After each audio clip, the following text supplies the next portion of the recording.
ces pièces.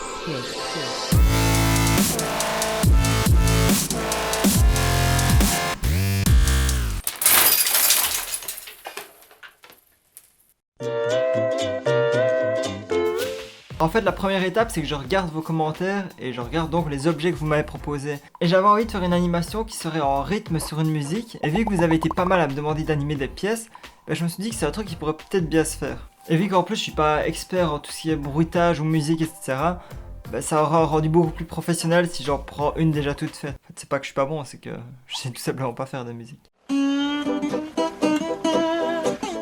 Alors maintenant il fallait que je recherche après une musique libre de droit, mais j'avais pas envie de prendre dans la bibliothèque YouTube où tout le monde a déjà entendu 1000 fois les musiques sur 1000 chaînes YouTube quoi. Et du coup je me dis je vais sûrement aller sur internet, je vais rechercher pendant des heures et écouter une centaine de musiques pour peut-être enfin trouver une qui me plaît. Et avant de faire tout ça je me suis dit je vais quand même regarder à nouveau les musiques que Antox Collabo fait, peut-être que par chance j'en aurais une qui correspondrait à ce que je veux.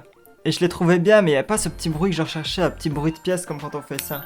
Et du coup j'écoute encore quelques musiques et seulement à la 6ème ou 7ème musique que j'écoute, on dirait que la musique elle a été faite sur mesure pour moi, il y a les petits bruits de pièces, il y a des basses, il y a vraiment tout ce qu'il faut pour faire une animation en rythme dessus. Et du coup merci Antox. Et après j'ai fait un découpage de la musique pour savoir exactement quand arrivait tel son pour pouvoir faire mon animation dessus après.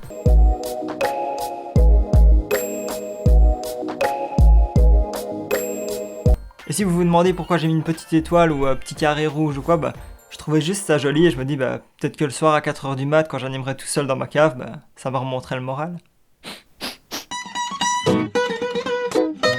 Ici ce que j'essaye de faire c'est me mettre des contraintes et moi je vois ça plutôt comme quelque chose de positif.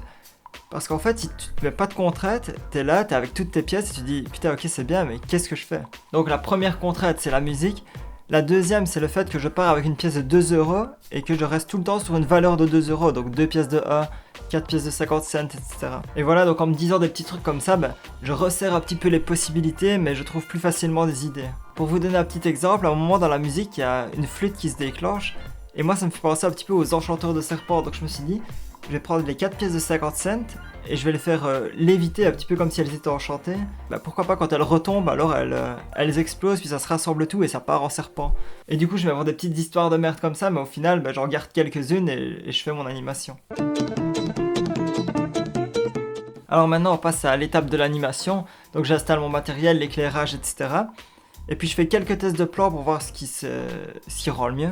Et alors c'est vraiment maintenant que je vais utiliser le découpage de la musique que j'ai fait auparavant. Et ça va me faire gagner du temps et on va dire du stress en moins parce que je le mets par-dessus mon programme et ça me dit donc exactement dans combien d'images tel son arrive. Et du coup je suis sûr à 100% que si je respecte bien ça, mon animation sera en rythme sur la musique. Alors ici pour animer j'ai utilisé essentiellement de la pâte à fixe pour mettre sous la pièce par exemple pour faire un petit peu d'épaisseur ou simplement pour la faire tenir à la verticale. Et quand je faisais léviter ou sauter des pièces, j'utilisais de la plasticine noire comme support.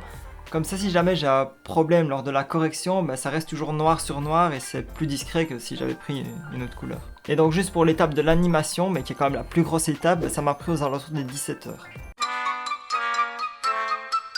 Alors maintenant que l'animation est terminée, je passe à la post-production. Et ici la plus grosse étape, ça va être clairement d'effacer les supports. Prenons par exemple la scène où j'ai fait léviter les 4 pièces de 50 cents. Ça dure plus ou moins pendant 50 images. Et du coup je dois effacer les 4 supports, donc je fais des masques que j'anime image par image pendant 50 images. Et alors j'essaye d'être le plus précis possible et une fois que c'est terminé, voilà à quoi ça ressemble.